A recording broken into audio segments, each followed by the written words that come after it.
Perfect. I think that we're recording now. I really appreciate you guys being so agreeable to that. I do realize, at least for me, sometimes being on a record or being recorded, it does feel a little weird. But I think it's a great help if we can offer these sessions also for people who can't join us in a live setting in this format. We do normally meet on, there was a question on the chat for anyone watching the recording. There was a question on what days we meet. We would normally meet on Wednesdays and Fridays. These are completely optional sessions. So this is an asynchronous course. You do not have to join those. And my goal is that the content would be the same both days. I just want to offer a few different options when to potentially join. What I've noticed over the years is that when we get to the end of the semester, everyone gets super busy, and maybe if there's no attendance in one or another day, then I'll change it. I might do only once a week. This week, however, I did have another college commitment, so I wasn't able to offer the Wednesday meeting. So I'm sorry about that. I do think that I sent out an announcement, and I did actually make a little recording about that, or recording of the content that I would have covered in that meeting as well. Obviously, those recordings, I'm not a huge fan because they lack exactly what we were doing before starting this session, that chance for you to actually ask questions and get immediate answers. So we'll try to proceed with Wednesdays and Fridays, but depending on how things go, we might do some adjustments. And I do know that I have some grant work that's taking me out of state as well later on the semester. So there might be 1 week when we need to again look at the times, look at the days when we're able to meet. But on that note, I think what we're going to do, if that's okay with you, just make a start with the material. And at the very beginning, I wanted to spend a little bit of time outlining kind of what the weekly assignments look like. And there was a really good question about those want more questions. So we'll address that as well. What I have found helpful in other classes, and again, participation is totally voluntary, is just kind of having a little bit of an idea how it's going in the class, how it's going in people's lives. I started doing this during pandemic, and I think that it's helpful for also me to know if someone's really just struggling to stay above the wire. Then I won't bully you with as many follow-up questions and pushing you. Or if someone is having really good time, those are always worthwhile to share as well. So whether you're able to drop it into a chat or unmute and share, kind of on a scale of 1 to 5, how you're doing, that'd be great. And the other thing that I'm looking for, if there's anything that you want to share, either that's working well on this course or something that we could do differently. I've been teaching for a long time. It doesn't mean that I teach perfectly. I'm always open to make changes. And I think you've seen even this week with the discussion forums that, or throughout the semester so far, that I do changes as we go on. I believe that that's fair and that's good, because what I think of a class before we've even met might not be where the class is at later on. So kind of that kind of dynamic nature of working together is helpful. So whether you're able to do so in the chat, whether you're able to just unmute and share, or if you don't have anything to share, this is not share or die. That's not my way of teaching. I'm very open for people to do what they feel comfortable and what they want to do. So if you could share that with me, that'd be great. I'm trying to get a couple of people still admitted in and open other windows. So if it's freezing, that's what's happening. I feel like I've been doing well. I've been doing good today. I've actually got, I did chapter 7 today, and I felt like it was a pretty fun chapter, great review. I actually really like talking about the different things like that. So it was a great refresher for me. I feel like this class is going pretty well so far. I had attempted to take anatomy and physiology at ASU this spring semester, and the teachers just were not the best. They were not working with the students, and it really showed in the grading that the average grades of the class. So I did drop that, and I feel like this class is just such an eye opener. You just have to be with the right teacher, I see, and you're an amazing teacher. So I feel like this class has just been going very well for me.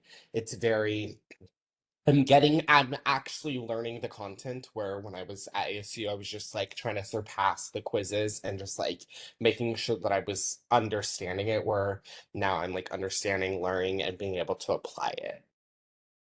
Thank you so much for sharing that, and thank you for the kind words. First of all, it's all you. You are amazing students. I just facilitated, but please do know that I'm not here to catch anyone out there. I do teach also in university world, and there is sometimes a different style between different teachers, kind of wanting to push students and push students even maybe further than they need to be sometimes pushed.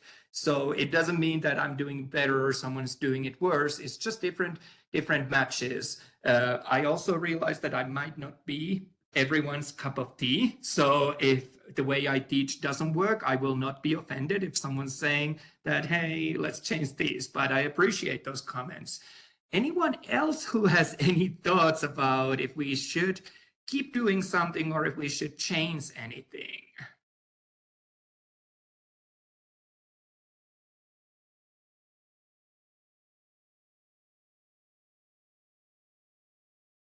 Well, please know that you can always share with me, whether it is during these sessions or even just dropping me a message through the Canvas or those discussion forums. Those discussion forums, like these sessions, can look in many different ways. So it's totally up to what the class needs. I'll be happy to make those changes. I really appreciate hearing when things are going well as well. One of the biggest worries that I have in terms of how I teach is that we often collect student feedback only at the very end of the semester. And if I hear at the end of the semester that everyone's been miserable, it's not super helpful for doing changes for that group. It's going to help the future groups. But that's why I do try to check in. And we'll see, maybe I'll do some sort of also informal survey. But again, thank you for sharing that. And thank you for being so engaged in this class. I don't hear from others, but again, like I said, it's not share or die. But I'm really glad to see some of the comments also on the chat that people have been nervous about the course and they don't feel as nervous anymore. That is literally, I believe, that you learn better when you don't have to stress over things, then you can actually focus on the learning. I will share, maybe that will kind of share my perspective a little bit, that I'm also a student myself. I believe that every teacher should be a student every once in a while. And trust me, I'm doing a lot of homework. And sometimes I question, it's important that the homework is useful. I hope it's important that it's beneficial, but that's also why I do want to give you multiple pieces of homework. So it's not everything riding on one assignment. So again, please note that feel free to share as the course progresses, but doing those changes is something that I'm committed to make this serve everyone as well as possible. If it's okay with you guys, I wanted to quickly point out a couple of things about this week's assignments, and I'm getting a notice that I do have a little bit of issues with internet connection. So if I cut off or if it's patchy, let me know. I'll just turn off my video. That might be usually the easiest way. But I did want to kind of outline what we've been doing this week and a couple of highlights about those assignments. I think many of you have already tackled most of those, but I think it's still useful to give and share some pointers, as those pointers will be useful in the future weeks as well. So like I said, a lot of material that we've been covering and in this week. So there's 2 chapters. For each of those chapters, we have our quizzes, practice anatomies, and those discussion forums. For this week's discussion forums, what I was asking was 2 posts from every student. And I realized that we did it last week, but we didn't do it the first week, that it might be a change. Like sometimes I change those expectations. And it might feel like, oh my goodness, we're just writing on this class. Those discussion forums posts can be really taking any shape or any form that you want. It could be simply that you have a question that you ask, or it could be a summary, kind of a synopsis of what you got out of the chapter material, or it could be sharing personal insights. Many of my students know that I'm a bit of a sucker for personal relevance of the content. So if you're able to draw some sort of a connection to your own life or people you know, and you share about that, I do tend to share extra credit for those things because it is evidence that you're relating the material to what you're doing. And then I asked that the second post on those discussion forums would have been kind of an interaction either with a member of another person at the class, or interaction in response to a follow-up question that I presented, or someone else's question that they have presented. Because really the discussion forums, they should be about interaction. They should be about discussion. And I will be totally honest, a lot of my own coursework is fully on discussion forums, and they can be sometimes a little bit feel forced. But the reason why we're doing is that it does really help to build a community in these classes, but also, and I'm very transparent with my students, for us to remain accredited to teach online courses, we need to be very, very clear with our accreditors that we're not a correspondence school, but we are an online, offering online courses as well. And correspondence would be when you do an assignment, we send you a response and that's it. And the response would be a grade. Or it could be a couple of words with the grade. So that's why we have to do that also, to provide you your degree. I saw a really great comment on the chat, so thank you for sharing that, Jason, about the fact that people are finding those discussion forums also as a place to kind of think of the material in a different way. So again, I guess it goes to my teaching philosophy that you can engage as much or as little as you wish. There is no consequences if you are like, no, I do not want to engage in the discussion forums. But I do think that we have a really large breadth of students in this class. Some have already worked in medical fields. Some are just getting into the hang of being in a college. And for that reason, really, I don't want to say that everyone needs to fit into one type of an assignment. So I try to offer kind of also opportunities to engage in many different levels on those discussion forums. So thank you again for everyone who's been really, really engaged into those. You'll see, I don't necessarily think that grading is the most important thing in the world. I try to be very efficient in my grading and very quick with turnaround times. But what I really care is that you feel that you're getting some value out. And if you do think that you need a more of a challenge, those discussion forums are a good place to do those, kind of diving into rabbit holes of specific topics and so on. So thank you again for everyone who took part on those. Talking about discussion forums, one of the things that I changed, I had a discussion forum also for our first set of tests, exam 1 and practical 1. And I was like, hey, just let me know, how was it? If you have any tips you can share with your colleagues or so on. I'm only expecting one post on that. I realized that this week you've been writing a lot and I don't want to kill you with writing. So on that forum, one post will get you full marks. And like I said, again, I'm very, very big on extra credit when possible. So that was our discussion forums. One of the things that has been new this week that we've not done before is these short answer questions that I've labeled as food for thought questions. These are generally kind of application-based questions that asks you to look at the material in a new way or more of a clinical way, or apply what you've learned into a scenario. I don't have that for every week, but I do have those every once in a while. And I think most of you who are present here have done an outstanding work, and also others who are not present in this class have done an outstanding work on those. I did want to share one kind of a little hint, and this is a hint in terms of these food for thought questions, but maybe in general about taking courses with us and taking courses, especially when you use Canvas for those assignments. For most assignments, if it is a written assignment, if it is not something that's a quiz that's auto-graded, we do encourage in our institutions instructors to use grading rubrics. There is a belief that those grading rubrics kind of establish a little bit of objectivity, and they help us to make sure that we grade everyone similarly. That's one of the things I try to be quick at grading, but then I'm always thinking that, well, am I grading the same way at the end of the week as I would be at the beginning of the week? And these rubrics try to address that we do very much of the same grading. So when there's grading rubrics, at least I as a teacher make them always available for my students. So when you go to that assignment, have a look if there's a rubric, because that rubric is going to give you an idea of what's expected in your answer. It doesn't mean that you have to fully rely on that, but if you're kind of feeling uncomfortable or feeling like, what is he really wanting me to write about, that might be a helpful resource there. So I just wanted to put it out there that that's something that I, at least as a student, would definitely do.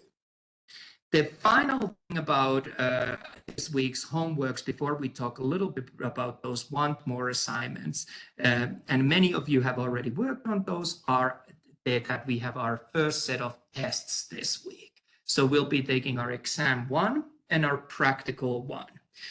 Both of those are, based on the comments I've seen and based on my previous experience, not as scary as students often think. I realize that exams feel intimidating, and when it's a lot of points, people might feel like there's a lot at stake and lots riding on those. And I do think that exams, taking tests, is beneficial. Remember, it's not just testing you, it's testing me as an instructor as well, that am I able to convey what you need to get out of these courses. So don't stress about those. We'll talk a little bit about the format of the exam and format of the practical at the very end of the class, but I just wanted to make sure that you do know that those are due at the end of this week as well. There's a question on the chat about the exam. Is it a multiple choice? There are multiple choice questions. There are also true-false statements. There's sometimes fill-in-the-blank questions. There's sometimes multiple correct answers, or sometimes drop-down menu questions, but they resemble really, really closely what you have seen in your quizzes. So doing quizzes is the single best thing you can do for revising for the exam, and doing practice anatomy activities is the single best thing you can do for practicals. Again, like I said, I will address those really quickly at the end of the session that we have today, but I hope that that helps to put you kind of at ease, but also kind of give you an idea what to expect in terms of those assignments. Having said all that, I do want to show one thing that came up in our chat at the very beginning, and I think that that was a brilliant question regarding those want more questions. So let me jump out and share my screen for our course. So just give me a second. I'm clicking around on different windows. Normally I work on a computer with multiple screens, but this time around I'm kind of on one. So let me share my screen.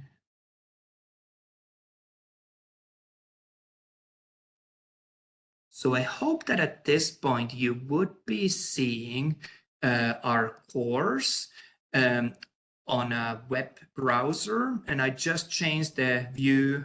My course looks a little different for instructors than it looks for students, but I did want to share the screen so you can kind of follow along a couple of things that I want to highlight. So we already talked about those want more questions, but again, on those want more questions, or short answer essays, if you have a chance, always consider checking out rubrics. They help you to kind of make sure that you're hitting all the key points that you need to address.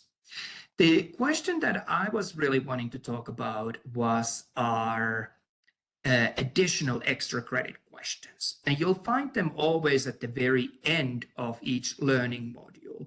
And again, I come from the perspective that I provide many ways of earning points in this course, and however you choose to collect those points is totally up to you. I don't require you to do every single assignment. I do need you to engage once a week, but however you choose to collect those points is up to you. I do have students, and I realize that I do have sometimes students who probably shouldn't be on this class, who have already done A and B, and they're in this class because they need to get a grade up, or they need to do it because they've changed countries, for example, and they need to show now in American system that they know this content.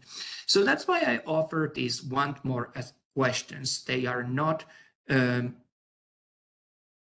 yes, for the exam, let's have a look at that at the very end. I think that you are correct about the chapters, but I will address that at the very end, just because I don't want to give wrong information. But I do think it's the 1, 5, 6, and 7 that are covered in the exam. So I want to offer alternative ways of engaging, alternative ways of collecting points. And in these want more assignment areas or want more areas, you'll find a kind of a synopsis of the chapter content, some of the key bullet points, which might serve also as a tool if you're kind of wondering, what should I know? And then I offer multiple different kinds of questions. There's topics for discussion. There's also critical thinking questions, and then there's usually at least one clinical application question. Whichever one of these you want to address is up for you. You can address all, or you can address one, or you can address something in between. So you can do as much or as little as you wish. So then students would probably either in a Word document or somewhere else, Google Docs, kind of explore these questions. And like I said again, it's not really about the quantity of how many questions you answer. It's more about the quality of an answer. So I encourage students to pick the ones that they're interested in. So you will look at those questions, you will write an answer, and then you would submit them at the area right underneath that section. There's a want more assignment submission area. This is where you could either copy paste your answer from your document as a comment, or you could do a text entry, enter your comments.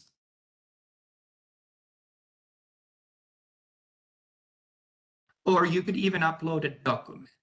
And then you submit it to me, and I will grade that. I usually try to make sure that I take time to give actually individualized feedback.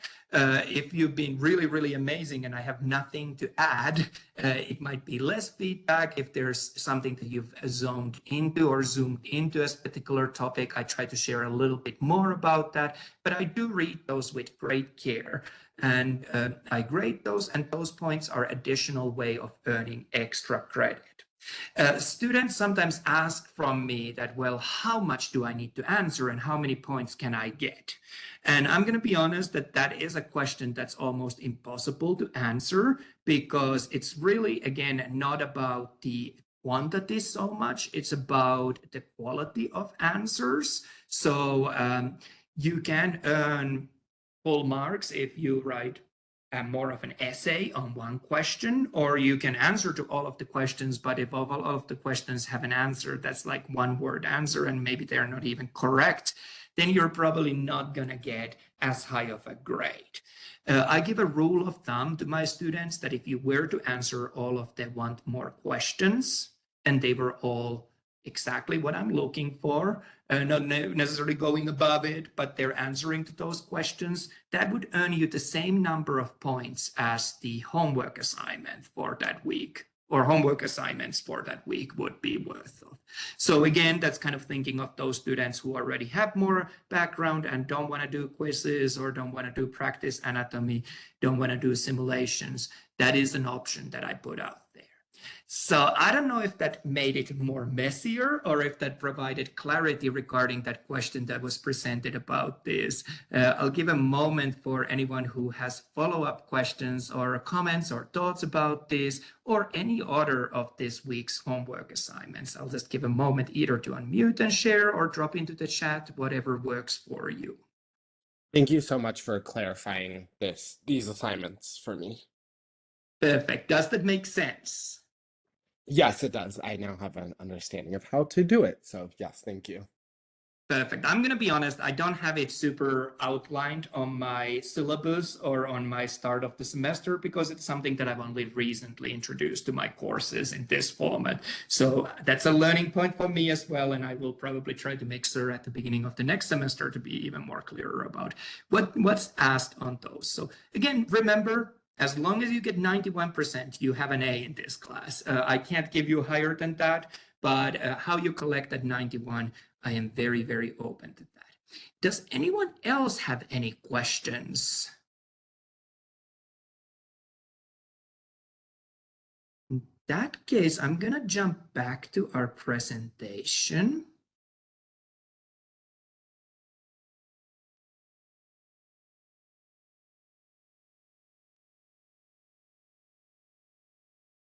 And I hope that at this point you're seeing the slide again about the homework. Again, if you can try to get them in by the end of the week, I would greatly appreciate it. But kind of going along with what I've said before, I realize that life happens. I realize that things happen. So if you have assignments you've missed and you try to go and it's been past the due date and do it and it doesn't accept it, or if you do it and your grade doesn't update, contact me.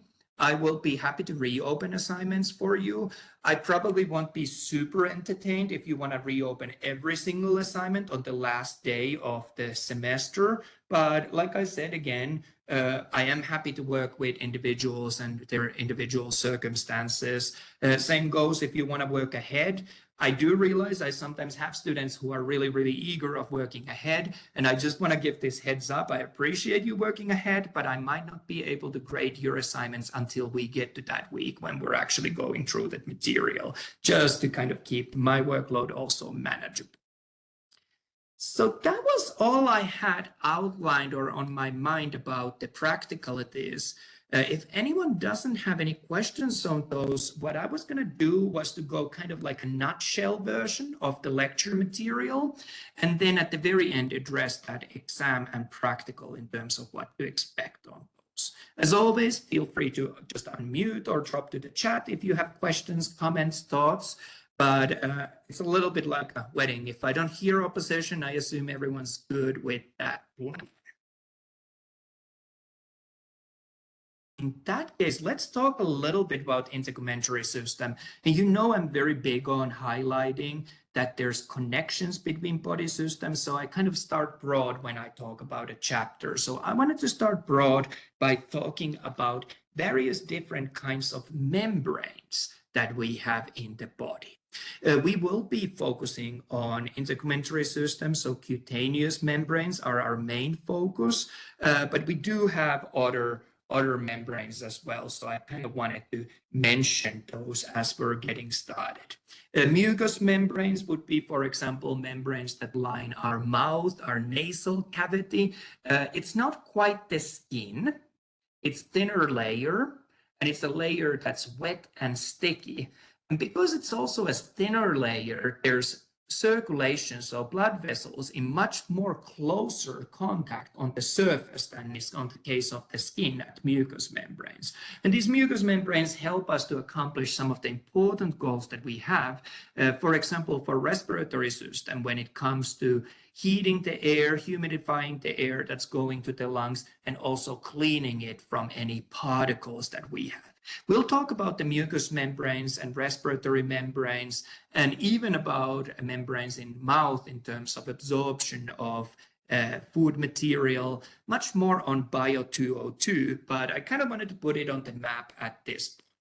In addition, we have serous membranes, which are membranes that line usually sites where we're exchanging materials. So we would see serous membranes, for example, in your lungs, where alveoli, those smallest air sacs at the very end of the respiratory pathway, come in connection with the pulmonary circulation, so blood vessels that go around or within the lungs. So those exchange membranes that facilitate easy passage of materials to be exchanged. Similarly, I would say that serous membranes, we also see those in our digestive system. So that would be another good place where we would see those.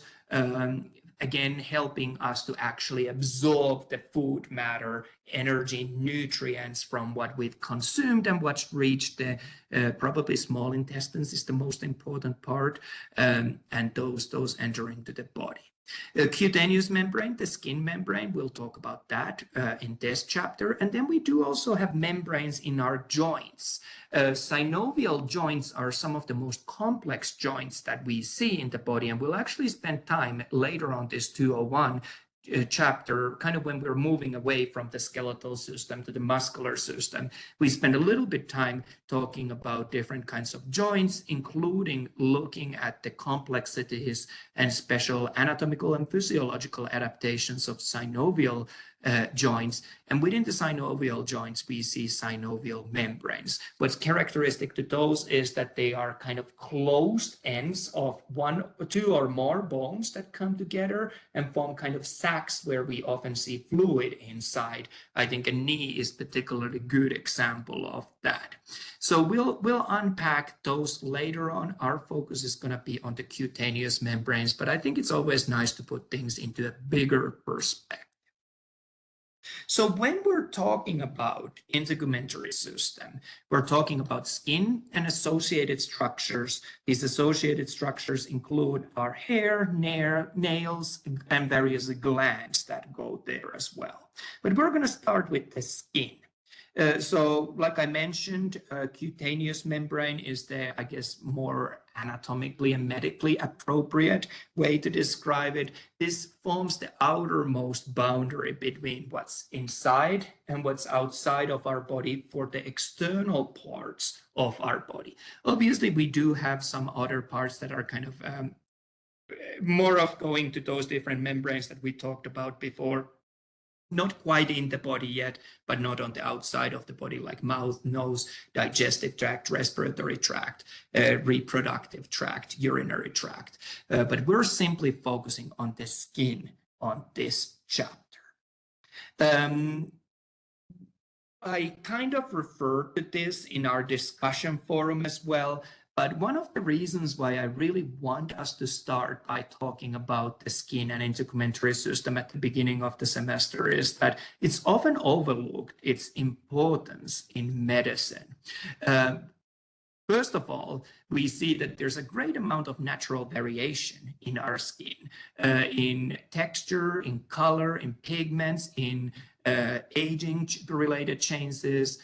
But we can also get a lot of information about the patient and their health by simply looking at the skin.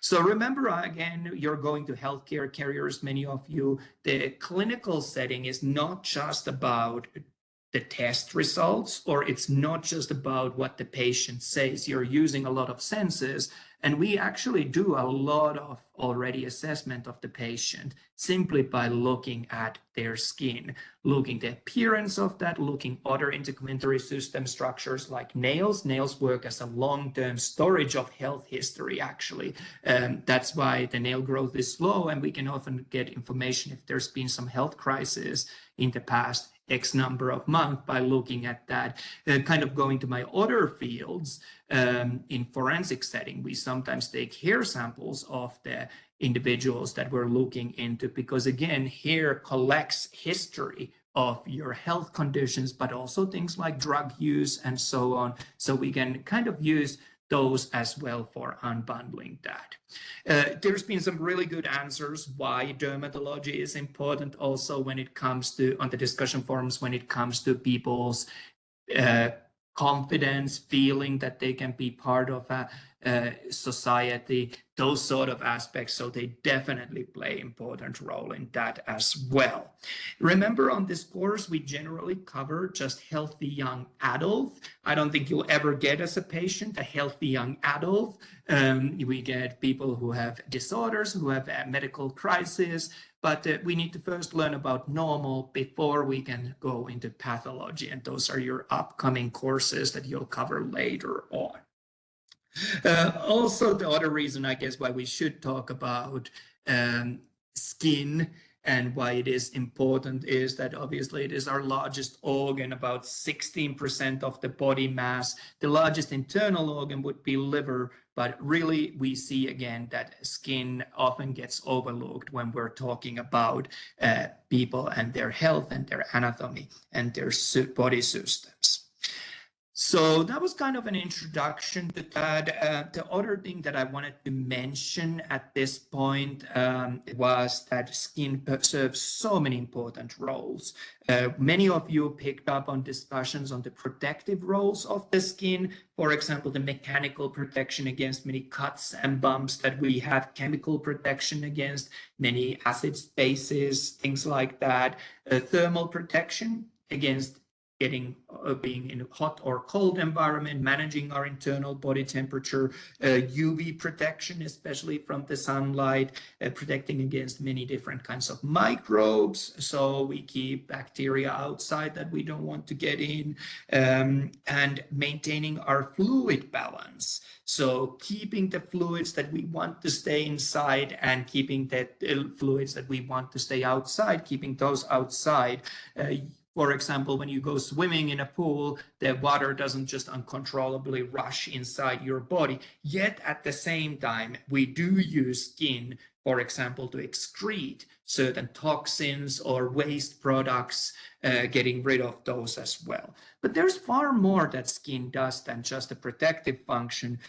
We can consider skin also and the adipose layers on the lowermost layers and layers underneath the skin, protecting us in terms of cushioning deeper body organs, also insulating us. So those are some of the considerations. We also saw in the discussion forums, few of you mentioned very rightly about the important role of the skin in vitamin D synthesis as well. That's going to be crucial. So skin does a lot more than we often give it credit for, and is far more complex structure.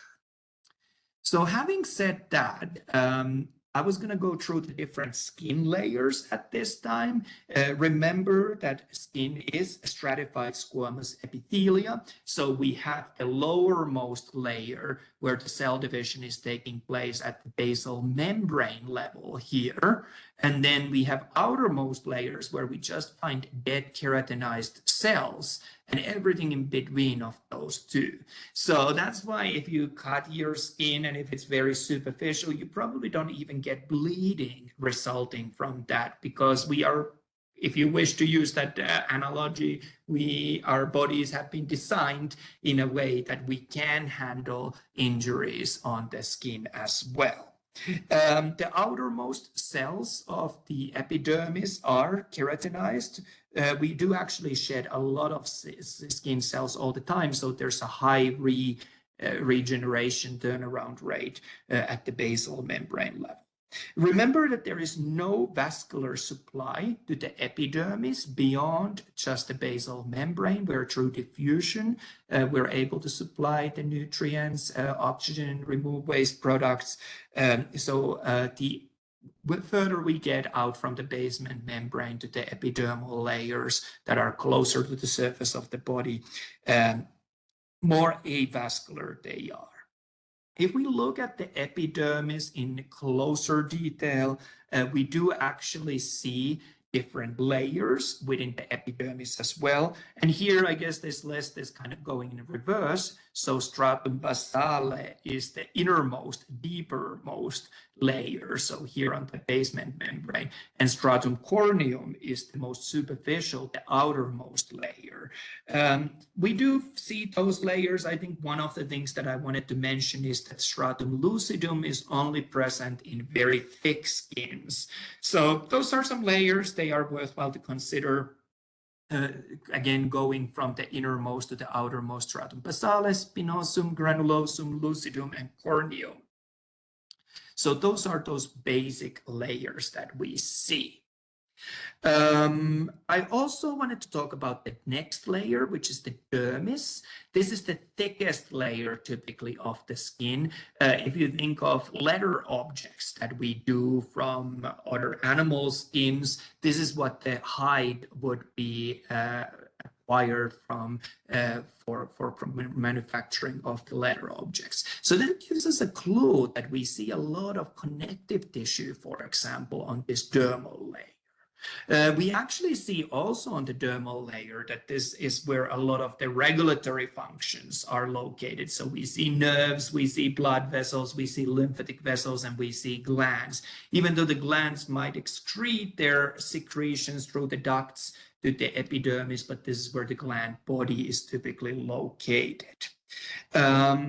Dermis is, like I said, very strong, very flexible because of that high amount of connective tissue, collagen and elastic fibers in particular.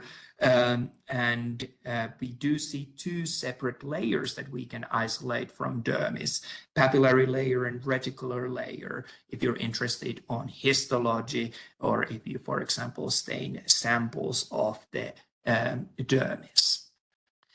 Final layer, hypodermis, the name tells it, hypo is underneath, so underneath the dermis is the deepest layer that we see.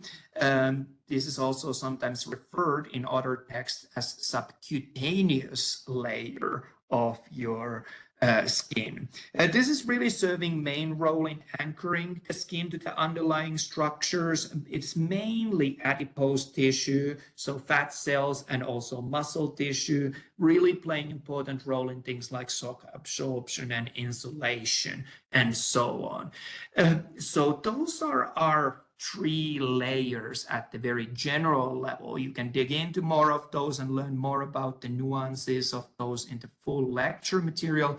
But what I wanted to show here is a cross-sectional view of the skin, a histological view, and you can really see these layers present there. And I think that sometimes when we teach our students are like, are you just making up these things to torture us that we need to memorize? But seeing them in practice is so useful. And hopefully helps to put it all in context. I also wanted to spend a few moments mentioning about the skin color when it comes to the pigments that play a role and other factors that play a role in contributing to your skin color. So the first one that we're going to start with is by talking about the amount of melanin in the skin. This is a pigment that gives you a color for the skin, and this color can vary from yellow to brownish or even all the way to the black, depending on the amount of the pigment that we see present. We would see that, for example, in albinos, patients who don't have any melanin, their skin, their hair, even their eyes will be completely white, or they will have a lesser of the pigment then reflecting on the color that we see.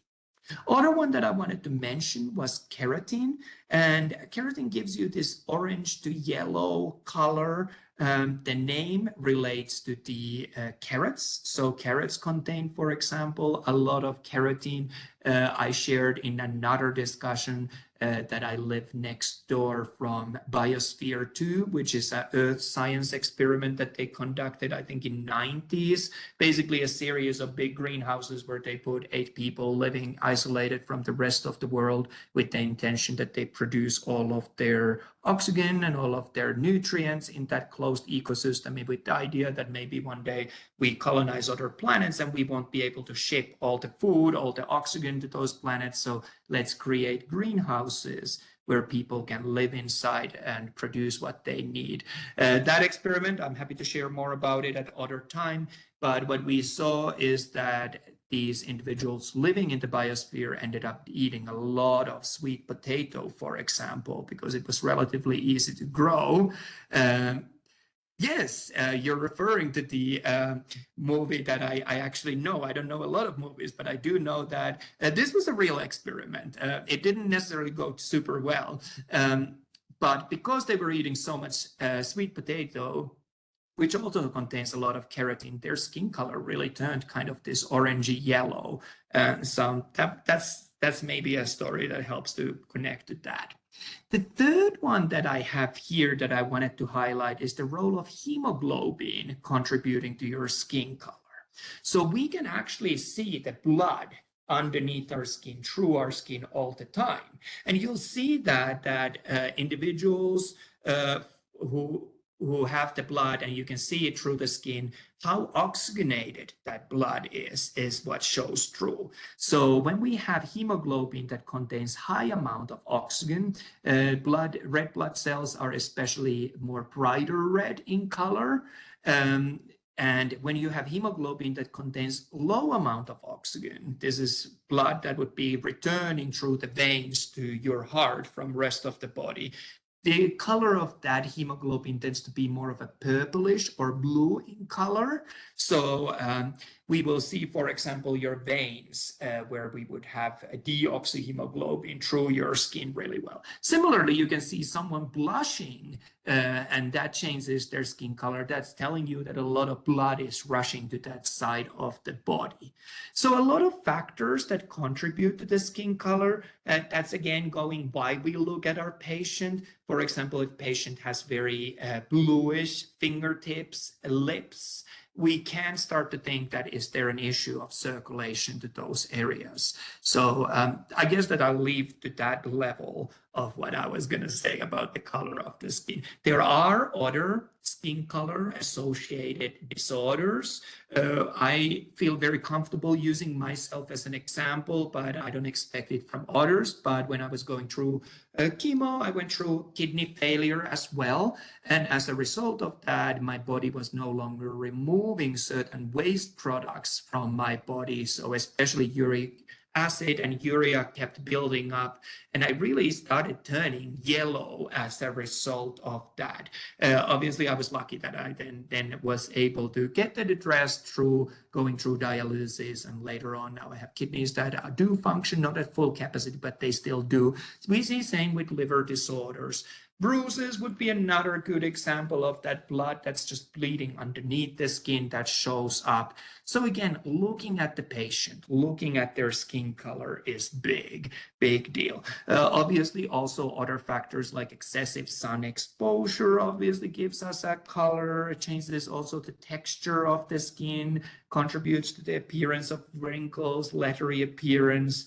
Also with the mutations, UV radiation does have a tendency of altering our DNA, so you can get errors in there, and so on and so on. I did want to say a few words at this point about the glands that we have on the skin. So these are our exocrine glands. Here you see our oil glands highlighted. They do produce, as the name suggests, oily material. This is actually really important. You'll see in this example, the oil glands at the base of the hair follicle. And you do need to have some amount of oil around the hair to keep the hair, which is basically dead tissue, from becoming brittle. So this oil softens and moistens these structures. Also on the surface of the skin, softens and moistens the skin so that it doesn't become as brittle. Oils also serve really important role in killing some of the bacteria that could otherwise grow on the surface of the skin. We do see these oil glands opening at the hair follicle level, like I mentioned. We do also have sweat glands. Sweat glands produce, like the name produces, process the sweat, and that gets then excreted through a duct on the surface of the skin. Remember that sweat is odorless. It is actually the bacteria that starts growing in these wet, moist, warm environments that gives the scent that we sometimes associate with the sweat. We do find sweat glands throughout the body, some areas more, some areas less. So I'll leave the glands to that level. We did also wanna, and I'm just taking a note of the attendance, so I can be certain to give everyone extra credit. We did talk about the erector pili muscle when we spoke about the goosebumps, those tiniest muscles that I know in the body that have a role of lifting hairs to stand upright. And on that assignment, you get to explore that a little bit more. I'll leave it to that because I think that it is kind of a nice assignment, and many of you have already tackled that or will tackle that in a bit. But that's definitely something to look at. Let's talk about the hairs a little bit. Hairs do constantly grow at the level of the hair follicle. We do have the shaft portion, which is the visible portion of the hair. Remember, hair is highly keratinized tissue, dead tissue, so there's no blood supply beyond the hair follicle. Otherwise, I would imagine that going to get a haircut would be quite an experience. The color of the hair is related to the melanocytes that we find present. So again, factors playing a role there that we've kind of already touched upon in our previous discussion. I wanted to mention quickly nails. Nails are another heavily keratinized tissue growing at the nail bed or resting at the nail bed and growing from the root. One thing that's kind of noteworthy about the nails relating to what we've discussed, that there is no color in nails, so there's no pigment present in nails. And I think I did ask in some of the discussion forum from some people about the functions of the nails. So this is a good time to discuss that as well. Nails do protect our parts of the body that could get damaged easily, like your fingertips or your toes. If you have ever kicked your toes against an object and it has hurt, you do know how painful it would be. So the nails prevent some of that damage. The other role that we see with the nails is that nails have allowed us as humans to develop fine grip, which is one significant evolutionary advantage from our other ancestors when we compare us to those. So I think that that's where I'm going to leave the discussion on the nails. Let's talk a little bit about the burns.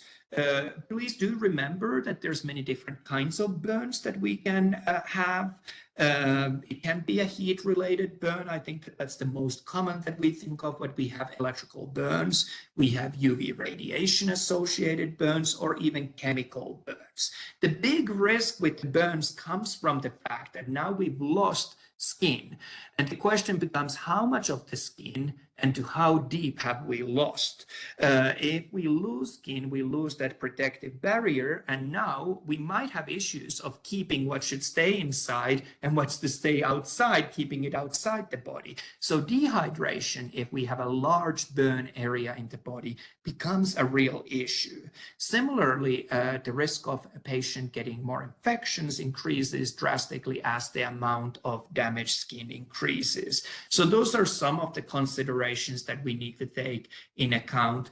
I would share, and this is not really necessarily the most important thing, but it does come up in class discussions. If someone has severe burns throughout their chest, that can eventually start to also interfere with breathing as the skin tightens. So it might be necessary in some of those settings that we do actually do cuts on that damaged skin so that they're able to be keep breathing.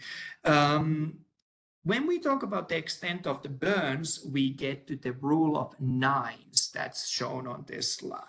So on this approach, we divide body into 11 different regions, and each region represents about 9% of the body surface. So it becomes quite quick to estimate, again, how much of the body area is damaged by the burn.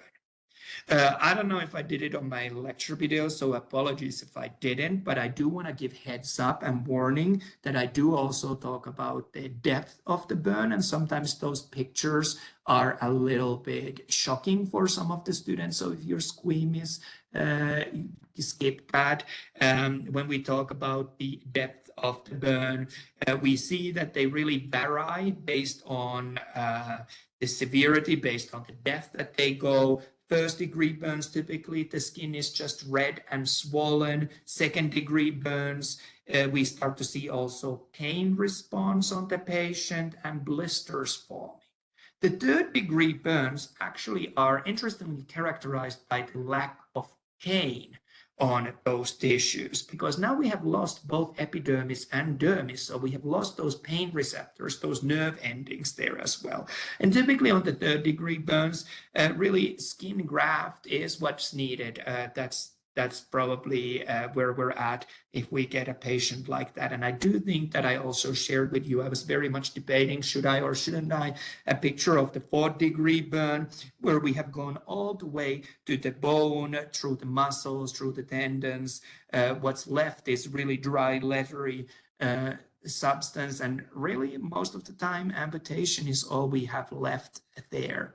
I did share, I think on one of the recordings, and I do always share in a class, that I'm very, very comfortable with many medical conditions. I've seen a lot in my life, but burns are the one that personally for me, I do still get a little bit uncomfortable, and I think that that shows really that we all need to find specialization fields that we feel comfortable with, but also that our role as healthcare professionals is to assist the patient, not react in a way. Obviously, you want to be authentic. Obviously, you want to handle those, but the patient, if you're feeling squeamish, the patient is probably feeling far worse.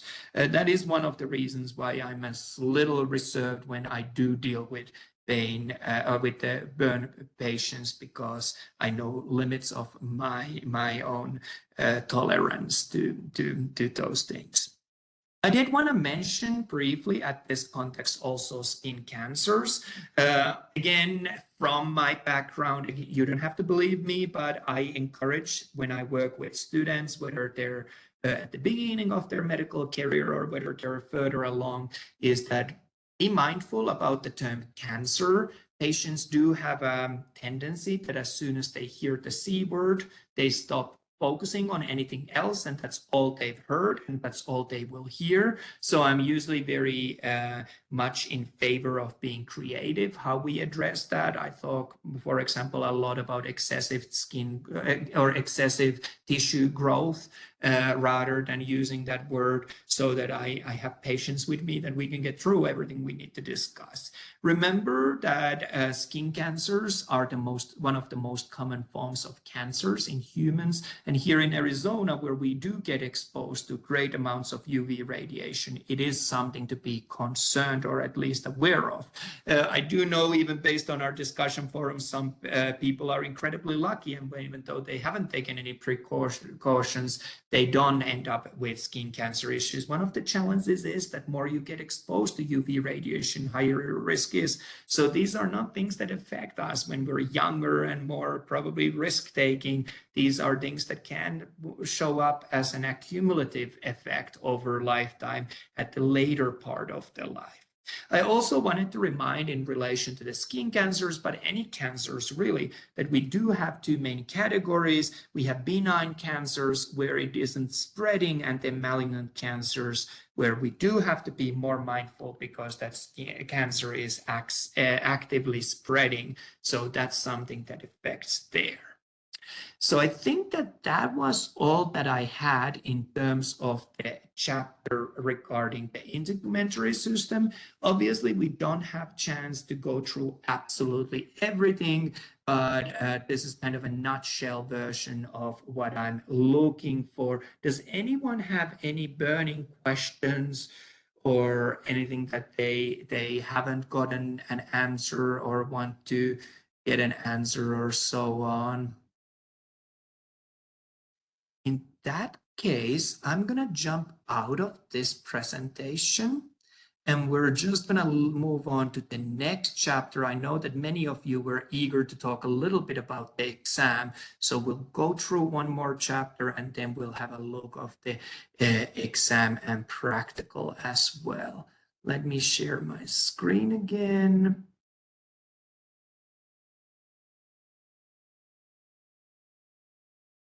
And at this point, you should be able to see a presentation where it says that it's introduction to cartilage or introduction to bone, and we talk a little bit about cartilages as well. So I hope that that's on the screen. If it's not, do let me know. It is possible that I sometimes skip. Starting next week, we will start going through The skeletal system, we won't go through all 206 bones, but we will go through the most important ones. And in addition to going through the bones, we will actually go through specific parts of the most important bones. So that's going to be a lot of material. So this week is kind of a transition to that. And one of the ways how I wanted us to transition to talk about the skeletal system is by talking about cartilages a little bit. So we're going to make a start with that. And when you're born, early development, like I said, I've done a fair amount of research of the early development of life. We don't have a full skeleton. In fact, we mainly have cartilage basis of what will become bones. And this cartilage then gets replaced by the bone tissue during a process of ossification. The ossification doesn't actually end up completely until in early 20s, when the very last parts are fully developed. But we do see that on newborns, we do see the certain bones and their ossification centers, but then the parts where they're not yet fully bone, they're just cartilage. These areas remain very flexible. There was a really good discussion on our discussion forums about the fontanelles and the skull of a newborn, how it's soft, how there's gaps, and those gaps are the fontanelles where you can actually see the pulsation of the blood underneath the skin. That's where the name comes, as a fountain, from the French word, that helps us to make sure that when the baby is being born, the skull bones can kind of move and slide maybe a little bit over each other. And also when the brain is growing at the fast rate, it has space to grow at. So I guess that's kind of an introduction of what I wanted to say. One of the biggest things that I want you to take away from the skeletal system is that, remember, bone is very much of a living tissue, and we'll see a few examples of that. But to start, let's talk about cartilages. There's three main cartilage types that we need to recognize, and we're going to start with hyaline cartilage. Hyaline cartilage is highly flexible. It does provide support to most of the joints, most of the cartilage parts that we're going to talk about. This is in fact the most common cartilage tissue type that we'll see. There's a high amount of collagen fibers that we see in the hyaline cartilage. Some of the locations where you might see hyaline cartilage, well, many joints are gonna fall into these. We'll see the costal cartilage of the rib cage, so where the rib bones join to the sternum. We also see that the respiratory tree, the respiratory pathway, your trachea, and then the bronchi, moving onwards further in the respiratory tree, contain a high amount of these cartilage rings. They're kind of C-shaped rings that keep your airway open. Also, nose tip or nose is made of hyaline cartilage. This is something sometimes, and I've shared maybe in some discussions that I have some background in cosmetic surgery. We might go and change that, but in some patients, we also need to rebuild the nose, and there's just not enough cartilage there to build it. So we might need to harvest that cartilage for these procedures, and rib or the costal cartilage of the rib cage is often a place where we would go for that. I wanted to also mention our elastic cartilage. This is similar to what we just covered, but now it is the elastic fibers that we see here. So much more elastic there. Some of the locations where we see elastic cartilage, our external ear is a really good example of that. And then our epiglottis, that little flap-like structure at your voice box or above that, that regulates whether liquids and solids are going either to stomach or whether the air is going to the lungs. So that would be made of elastic cartilage as well. I think that your textbook doesn't talk. There was a question on the chat. I think your textbook doesn't talk in great extent about cartilages. So it might be something that I've kind of more of ended up adding, but let me double check and I'll post in the announcements if it is in a different part. It might be that it's not on the same context or same area, but I'll double check and I'll post that on the announcements, whether there's particularly good chapters to read about. Finally, I wanted to mention the fiber cartilage. I'll just make a note for myself that I remember to check that.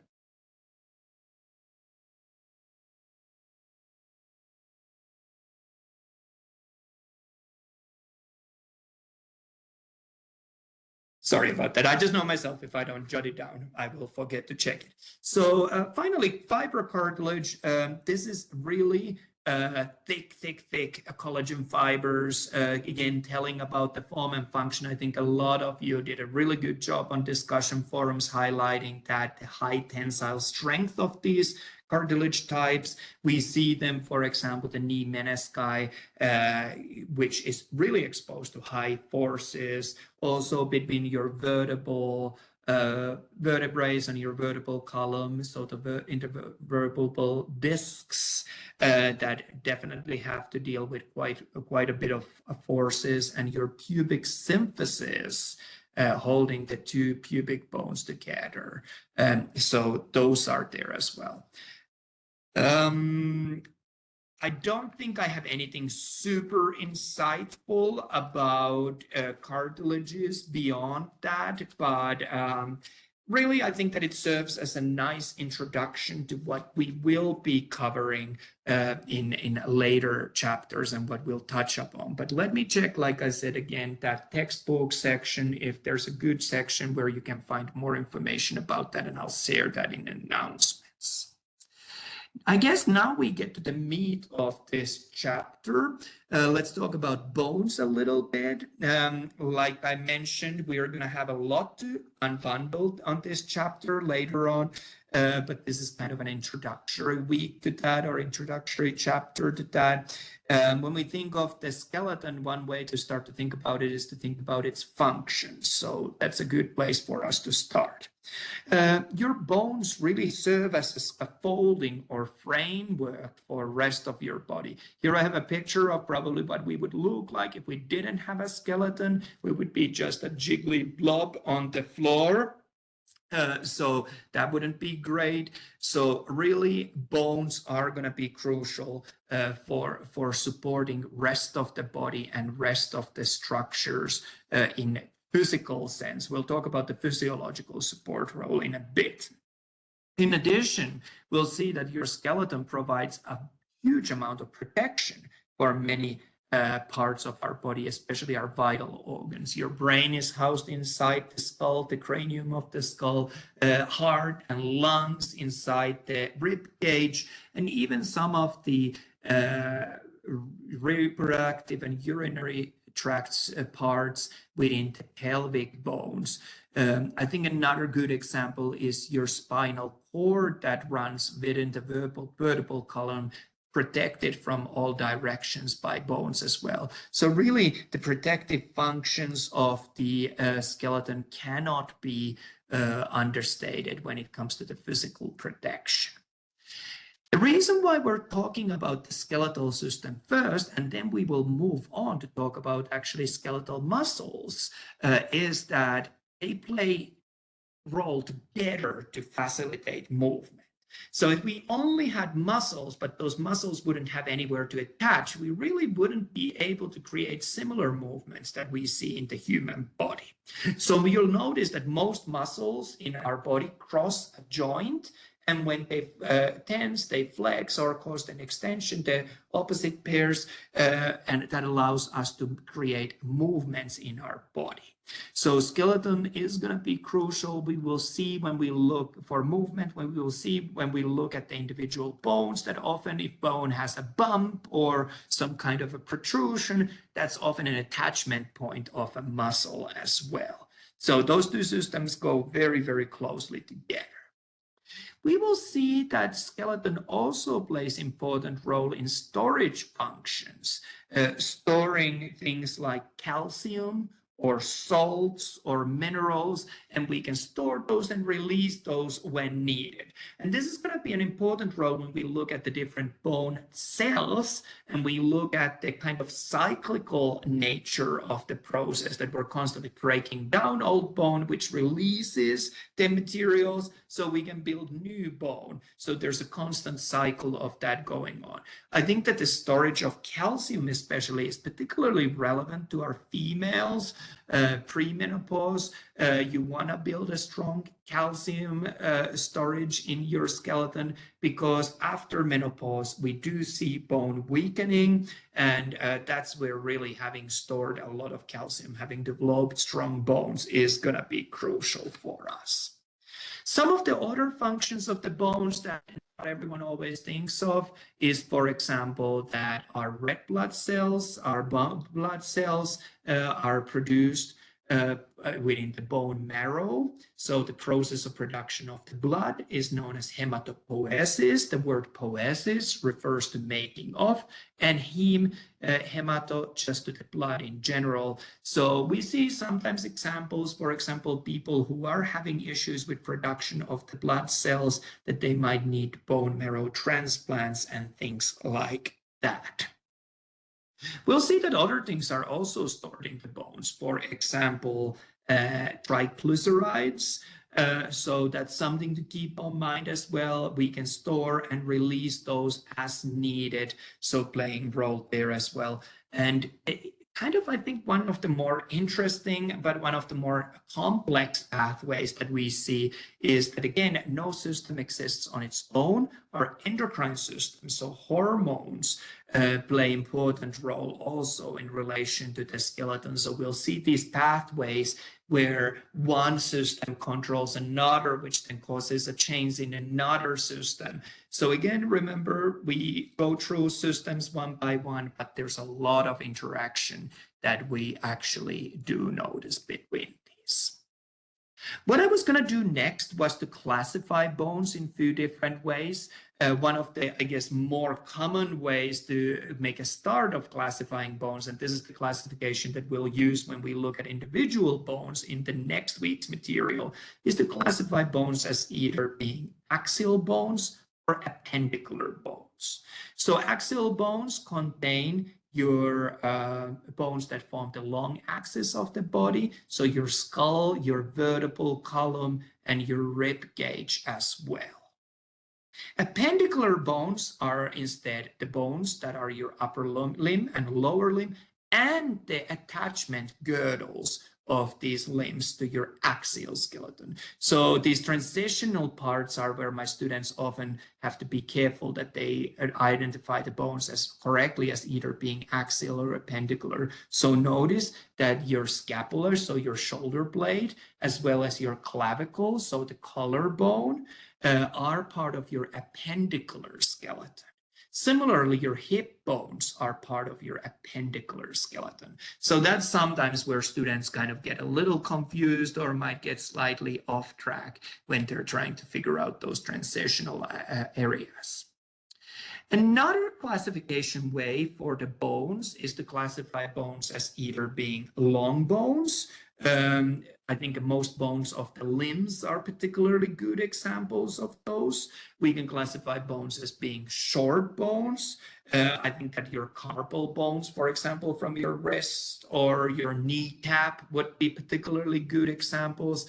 We also have flat bones. These are very thin, such as bones of the skull or your sternum, so chest bone, or even your scapula, so the shoulder blade that we just talked about.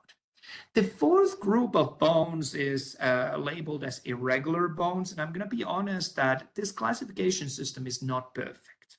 Sometimes it's hard to classify bones, where do they fall, or they might fall within few groups.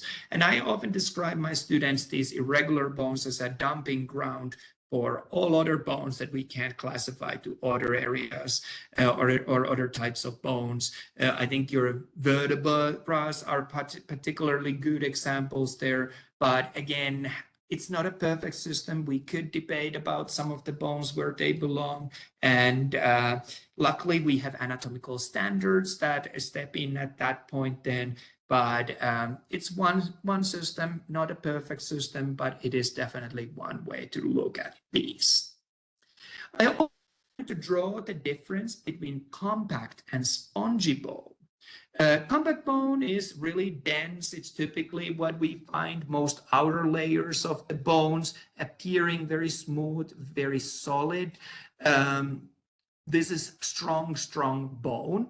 But inside of the larger bones that we have in our body, this bone is not actually fully compact bone. We often find what's known as spongy bone inside these larger bones. If you look at microscopically this spongy bone, it appears, like the name suggests, like a sponge or honeycomb in its appearance. It has these sharp edged pieces, and this really is worthwhile of considering why we would have spongy bone. And a good way of looking at it, I use often skull as an example of that to my students. If our skull was solid bone, solid compact bone, skull would be so heavy that it would be almost impossible, or it would be incredibly hard for our neck muscles to keep our skull up. And obviously our anatomy would look very different, but it would be also very draining for us. So we do try to lighten bones where possible. Just a second, I have a very needy cat who decided to show up. So that's something to keep in mind. An analog that I probably would draw is that consider metal structures of construction sites where we're building houses. We don't use just metal beams that are solid metal beams at all parts of the buildings, because that would make those structures really incredibly heavy. And that could then cause us challenges. So often what we do end up preferring to do is have some kind of holes or gaps in those metal structures where it doesn't compromise the structural integrity, the strength of the metal structure, but it does reduce some of the weight. So think of spongy bone in a same manner. So hopefully that helps kind of drawing a distinction between those two.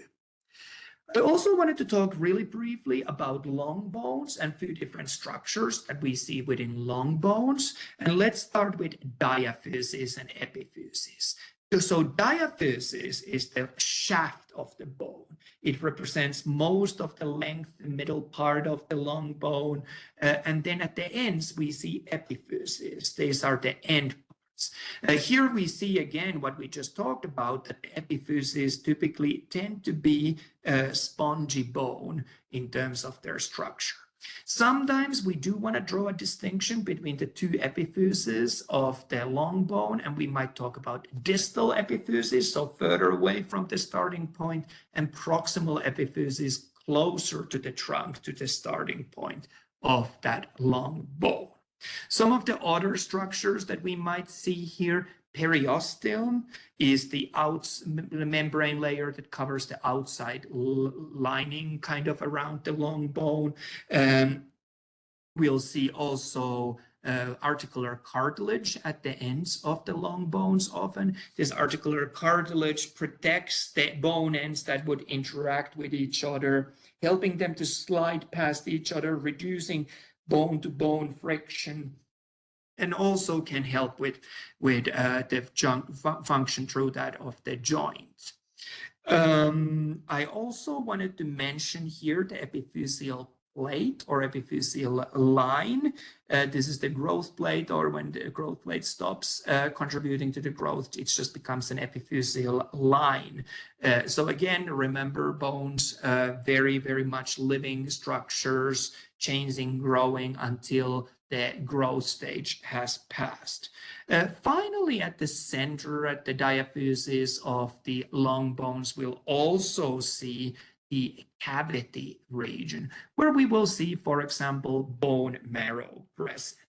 The reason why I included this picture is that it allows us to start to look at a little bit of more microscopic structure of a compact bone. So we'll start to see that there's this circle-like appearance, how these cells have been lined up, and we'll unbundle why that's the case in a second.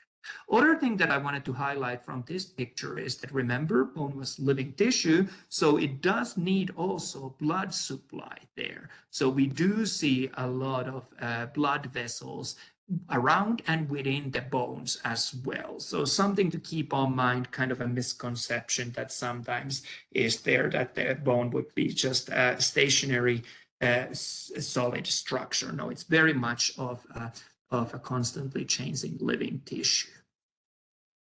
We will cover these bone markings later on next week when we start going through individual bones. So at this point, I'm going to skip over those. But what I really wanted to highlight from here regarding the bone markings is that, yes, we do have a lot of these and different kinds of these to kind of facilitate what we need in terms of the describing individual parts of the bone. These can be either sites of muscle or ligament attachment. They can help to form various different kinds of joints between two or more bones coming together. They can be openings or depressions on the bone surface for passage of materials like blood vessels or nerves. And we also have other kind of general terms that we'll talk about, like sinuses and fossa later on. So I'll leave them now just as mentioning. They're not going to be in your exam, but I do think that they're worthwhile to be aware of when we get to the individual bones. Next thing that I wanted to talk about was different bone cells. I described these to my students as O cells based on how the names are so similar. So like I mentioned, bone is living tissue, so there's constant turnaround of old bone being broken down and new bone being laid. So let's have a look at these bone cells. The first ones that I wanted to talk about were our osteoblasts. Osteoblasts make up new bone, so they regulate the calcium and mineral deposits in your body, and they lay out that new bone around. What's noteworthy about osteoblasts is that they lay the new bone material around these cells themselves. And if you've ever been mopping a floor and you've not planned ahead and you found yourself mopped into a corner, that is very much what happens to osteoblasts. Osteoblasts lay the new bone material around themselves, and eventually they get trapped inside this new bone that they've laid out. And now these osteoblasts become osteocytes. Osteocytes are adult bone cells, and they do kind of get trapped into these spaces with bone being laid around them, but they do have these kind of arms or branches, if you wish to describe them as such, that allow them to connect to other parts of the bone tissue. So they a little bit look like, I guess, if you are creative, like octopus in terms of those branches connecting to other bone cells. This is really important, these connections in sensing pressure and also dealing with cracks on the bone and such. So remember again that bone does benefit from mechanical stress when it comes to strengthening, so we can lay out new bone where the stress is taking place. So some amount of mechanical stress is beneficial, obviously not to the point where it becomes pathological. Finally, we have osteoclasts. Osteoclasts are bone cells that break down old bone tissue. They are characterized by having many bones. Please stop dropping my stuff. Sorry, I was speaking to my cat who keeps dropping my stuff actively. So osteoclasts are characterized by having multiple nuclei. This is because they are made in the bone marrow from multiple cells fusing together. What they do, they break down the old bone, release these materials again available so that osteoblasts can now create new bone with the calcium minerals that have been freed, that has been made available for them. I guess the big thing that I want to mention about these O cells is that this is almost like a cycle where all of these three work together. Here I have a couple of pictures of the compact bone under microscope. Since we don't get to do so much in this class, I guess the big thing that I wanted to show here was these central canals or Haversian canals, where we do often see, for example, blood vessels, and how around that we have laid this kind of lamellar bone tissue, eventually trapping that immature osteoblast so that it becomes an osteocyte. We do see other holes, other openings, lacunae as well. These are important for blood vessels as well, connecting to other parts. A single term, a term osteon, refers to a single bone unit that we see here. And again, at the center, those blood vessels, nerves, things like that. I mentioned those perforating channels in addition as well that connect then kind of in a more of a 90-degree angle from these Haversian channels. This is the picture that I had on my mind when I said that these bone cells are interacting. So it's almost like a cycle. And here we see a very good example of that.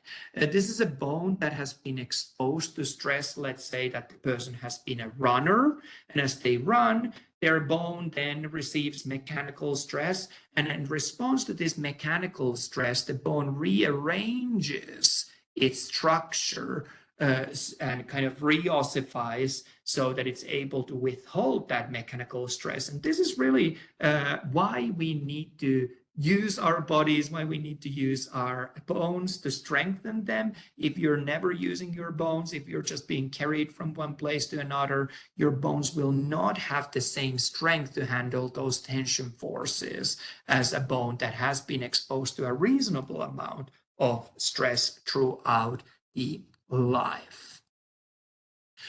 Your textbook also provides you an excellent description about endochondral and intramembranous ossification. I won't go into too much of details of those unless someone has questions, but we do have two ways how the formation of the bony skeleton takes place in endochondral ossification. The hyaline cartilage gets replaced by bone, and often we have primary and secondary centers, so kind of blobs where that growth happens to various directions from those ossification centers. Intramembranous ossification instead refers to the fibrous connective tissue kind of hardening, if you wish, as it gets replaced by bone. And that's kind of something that we talked about at the very beginning when we looked at that newborn skeleton or fetal skeleton. I finally wanted to mention about fractures. I guess one way to define a fracture is that it's a line of break in the line of continuity of a bone. So there's an issue, and there's many classification ways for fractures. We can classify fractures based on whether the ends remain aligned or whether they become disaligned or dislodged. We can classify bones whether it's a completely broken through or only partially. We can also talk about fractures in relation whether the skin has been punctured or whether the skin remains closed.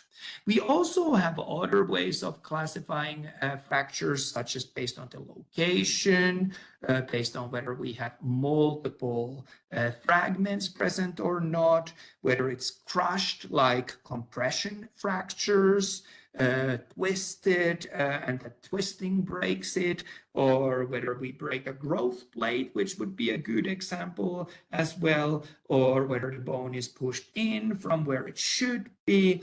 I think we talked about the green streak fractures in our discussion forum as an example kind of a fracture that we see on younger patients where it's like the young tree stick that doesn't fully break but kind of gets still damaged. So many ways of classifying fractures. The big deal with the fractures is that when we're treating them, we do want to realign the ends of the bone. This might be just the doctor putting them in place, or it might require pins and knee wires to hold them together. And we do want to immobilize also that fractured side, typically with a cast, to give time for the ossification to take place and these bones that were broken apart to join together again. So this is again where this dynamic nature of the bone tissue being constantly broken down and new being laid down becomes particularly important. I'm going to finish off by mentioning about osteoporosis.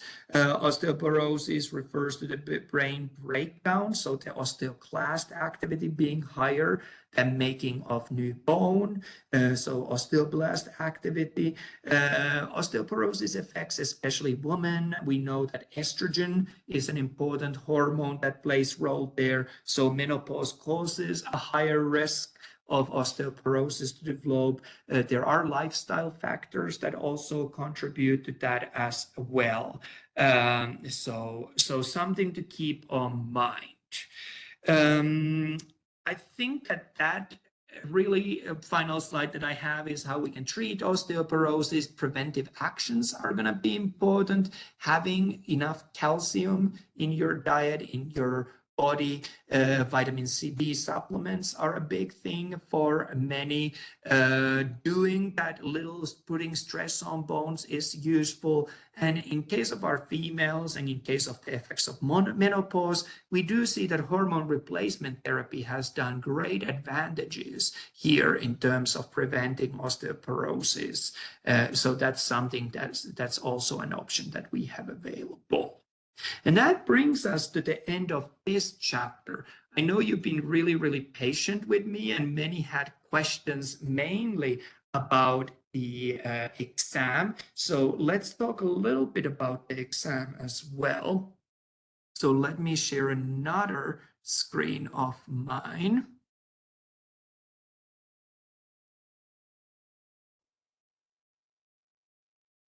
I think you should be able to see a screen where I'm providing just few slides about what to expect from the exam one and practical one. So the chapters, there was a question earlier on, and I'm going to correct myself. So the chapters that we will be looking at, I do think that chapter 5 falls in there as well. So we'll be talking about the introduction chapter that we talked about. So we had a look of the, let me just change this so that it's more accurate. We talked about anatomical terminology, or we talked about directional terms, how body was divided into cavities, things like that. The first chapter that we had a look of. Then the exam is going to cover also the integumentary system chapter, and finally the chapter regarding cartilages and introduction to bones. So those are what I'm looking for us to cover in that exam. I don't really test you on the week 2 material because you've been tested on that earlier on. Week 2 was simply kind of a revision of the big themes. In an exam, you can expect to see 11 questions, so it's not a lot. It's not a long exam. Those questions are largely similar than what you would have seen in your chapter quizzes. It is a single setting exam, so once you start the exam, you should try to finish it as well, and you have 30 minutes to answer to these questions. I'm going to be honest, most students are able to answer to a question within 1 minute. So you do have a little bit of time. If there's a question that throws you off or you want to double check, you can do so. Do I think that you have enough time to check every single question if you've never opened the textbook on this course? Probably not. But like I said, most of my students never run out of time. This is a non-proctored exam. It is an open book exam, so you can use your notes. I encourage you to use your notes. I encourage you to take good notes of your quizzes. I think I shared early on at the semester at the beginning my concerns with proctored testing. There are some lawsuits going around whether that is invasion of person's privacy. Like you mentioned that, Jason, at the chat 3 minutes per question. That's ample time. And I'm going to be honest, most questions are really straightforward. You either know the answer or then you don't know the answer and you want to check it. I have two questions from our actual exam. So let's have a look at those together so you know what you can expect. So the first question is a true-false question. It asks you, is it true or false that a negative feedback would negate or reverse a trend?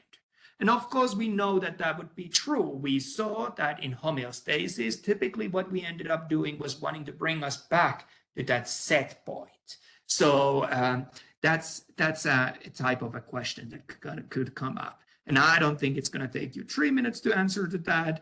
So you'll see that you have time that you can spend on other questions.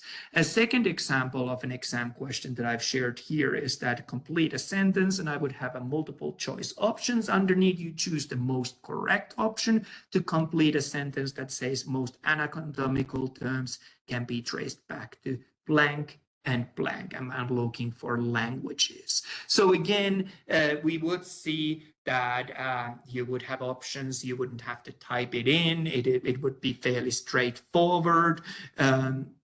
My students, like I said, often find that these exams are pretty intuitive. They do carry a fair amount of points, so I understand that students are sometimes a little nervous of those. I've been monitoring very closely how exams are going, and it looks like this class is acing it. I think that it speaks to your amazing work ethics. I think that the discussion forum is very useful to check what your peers have shared, hints and tips how to ace an exam. And I think that what there has been the kind of overarching theme amongst many people has been that it is worthwhile to look at the chapter quizzes. I take a lot of questions, they might not be word for word, but they're very similar from those to my exams. So I hope that that helps to set your mind at ease when it comes to the exam. There was a question earlier on, what type of questions? It really could be a mix of true, false, multiple choice, fill in a blank, drop-down menu, ordering things. Sometimes I do ask you to type in, for example, a word that's correct word. My biggest advice would be that make sure you answer to all of the questions. I don't do negative grading, so even guessing is better than leaving it blank. You will get 0 points if you don't answer, and you will get 0 points if you get it wrong. So it's worth of giving it a shot if you don't know a question, and review at the end that you have answered to all of the questions. I do realize that things happen in life. If, for example, your internet would go down while you're taking an exam, please contact me. I will work with you on individual basis, but I generally do not do retakes on the exam unless there's a reason. And again, I'm happy to have that dialogue one by one. Contact me if you are concerned of your grade, and we'll have a look of what we can do. But again, I think that this should be fairly easy and fairly straightforward if you've taken chapter quizzes. Let's have a look at the practical really quickly. Practical, again, I don't know, I think I'm now confused of the chapter numbers, but it is the first chapter, the skin chapter, and then the cartilage and intro to the bone chapter. So whatever are the proper chapter numbers, all of the material except the material that you covered on week 2 is in the exam and practical. So practical 1, the questions, you will see 13 pictures. And on those pictures, I typically highlight a particular structure, and I ask you to tell me what that structure is. You will have multiple choice. You will have a list of options, potential answers underneath, and you choose the most correct answer. I really encourage my students, again, use your practice anatomy activities as a way to practice for those. You have half an hour for those 13 questions. So again, you will probably know the answer immediately, or if you don't know, you do have a chance to check those at least for some of those. It is a single setting test again, so once you start it, try to finish it on same go. I do realize that sometimes some multiple choice questions can be tough. I often give my students an example that when you go to a nursing school, questions are typically tricky. An example that I give is that a question could be, orange is A color, B a fruit. In a nursing school exam, you have to choose the most correct option based on the concept or based on the context that you're talking about. So if there are multiple correct answers, one of them will be more correct than other answers. So keep that in mind as you tackle those as well. But again, I've looked through the grades. Looks like these are fairly straightforward. Look at that discussion forum for tips, and maybe you feel like you want to share some tips for your peers after you've taken the exam and practical as well. That brings us to the very end of what I had on mind, but I do want to make sure that I have answered to everyone's questions. Does anyone have any questions that remain either about the tests or about the chapter content or about the assignments or anything like that? Remember, for discussion forums, I am looking for 2 posts when it's chapter discussion forums. Other ones should be in response to someone of something. And on the discussion forum about the exam and practical, it can just simply be very, very brief. How it went. Do you have any concerns? What's good? What's not good? And anything maybe you want to share to your friends. It is kind of for me to have a feel of also of the class mood and where we're at. So there was a question, a very good question on the chat of basically how to revise to the practicals. Practice anatomy would be typically the practice anatomy questions, how I would prepare for the practicals, and quizzes would be how I would prepare for the exams. But I am going to be honest, there's sometimes a little bit of overlap. I generally don't have pictures on our exams, and generally I do have pictures on our practicals, but sometimes it can be a blurry line. But I think on this first exam, it is very, very straightforward. If you know your quizzes, you will ace your exam. If you know your practice anatomies, you will ace your practicals. But like I said, there is a slight amount that I can see that questions would be kind of merging from one side to another. I don't know if that was a good answer. That was kind of a non-answer answer, but as much as I can say, yes, everything you're assuming is correct and is true. Any other questions, comments, thoughts? Okay, well, I appreciate that answer met the needs. Like I said, remember, you don't need to have 100% in this class. You need to have 91 and you have an A. So that allows you also to kind of budget your time if you're taking other courses, thinking ahead. I will probably, again, adjust our discussion forums next week a little bit more. So we're kind of growing how to discuss. So it might be, again, that I just slightly tweak that responses need to be more substantial than, oh, good answer. And maybe I'm asking a couple of paragraphs or a couple of sentences, a paragraph of an answer to your peers. But we'll see. I'll share that at the beginning of the week. And in addition of the workload, again, you can work ahead if that's something that you wish. If there's anything that I can give as a collective advice to people is that please do read those announcements. I know that I'm maybe a little too eager to post things on announcements. Usually if I get a question that impacts other students as well, I try to share it with everyone. Since this is an online class, it is going to be helpful if you monitor those as well. As always, I'm here available for you if you have any questions. I will probably also up the number of points that I give for people for participating on these live online sessions, because I do want to really promote those. I want to make it worthwhile for you to be on those. You'll see those points appearing on your discussion grades. So that's all I have. I'm going to stick around if anyone has questions and doesn't want to ask them on a recording, or if anyone just wants to chat about anything else. But other than that, this is it for today. I appreciate each of you. You're doing an amazing job in this class, and I look forward to seeing you getting your first exam out of the way, and I'll see you next week. Thank you so much for answering my question on the what's more section and for the review. Thank you. Of course, I appreciate you.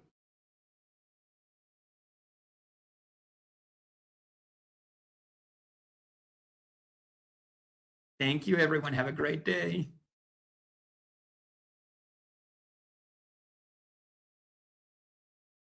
Thank you.